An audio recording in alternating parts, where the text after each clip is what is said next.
حضور سیدنا سرکار خواجہ غریب نواز رحمۃ اللہ علیہ کے منہ سے جو بات نکلتی ہے وہ ہو کر رہتی ہے۔ چنانچہ اجمیر کے راجہ نے سلطنت اور بادشاہت کے بلبوتے پر جب مسلمانوں کو تکلیفیں دینا شروع کیں تو اس کے کفر سے باز نہ آنے اور مسلمانوں پر بلا وجہ ظلم و ستم ڈھانے کی وجہ سے ایک مرتبہ حضرت خواجہ غریب نواز رحمۃ اللہ علیہ نے جلال میں آ کر اس کے بارے میں یہ فرمایا کہ اگر یہ باز نہیں آتا تو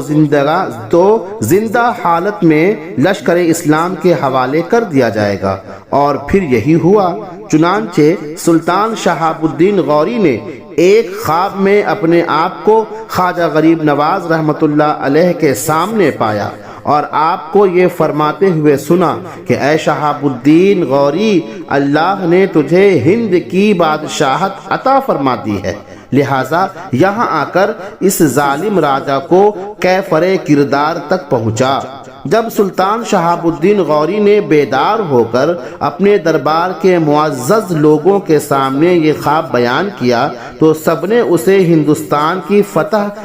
اور کامیابی کی مبارکباد دی۔ چنانچہ وہ اپنی فوج کے ساتھ ہندوستان کی طرف روانہ ہوا اور اجمیر پہنچ کر اس نے راجہ کے ساتھ کئی جنگیں لڑیں، جن کے نتیجے میں راجہ کو آخرکار عبرتناک شکست اور ہار ہوئی۔ حضرت خواجہ غریب نواز رحمۃ اللہ علیہ کے فرمان کے مطابق اسے زندہ گرفتار کر کے سلطان شہاب الدین غوری کے سامنے پیش کر دیا گیا۔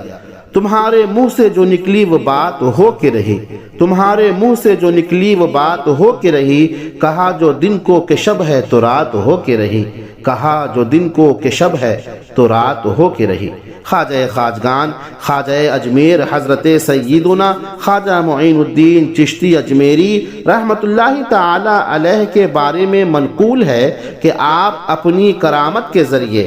رات کے مختصر حصے میں اجمیر شریف سے